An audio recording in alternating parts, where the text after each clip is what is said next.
Do British people not drink iced tea as much as Americans do? What do they drink during the summer? Tea. But it's hot. Only tea. There are no other drinks. Only tea. But what if you don't like tea? Then the weak die. Holy shit, dude. So this very intimidating middle-class family staring me down Panera Bread because I put mac and cheese on my baguette. Update, I told them that staring is rude and I'd eat anything on this baguette, including their small child. Fun party trick. Put M&Ms and Skittles in the same bowl. Wait for someone to grab a handful. You can go fuck yourself. I remember the selling their kid on eBay story.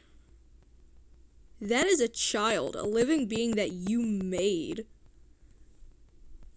That shit goes on Etsy.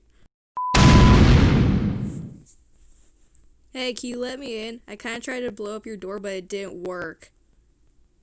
I swear to God. Hi everyone, thanks for watching, and if you enjoyed, make sure to like and subscribe, so I'll do a part 2.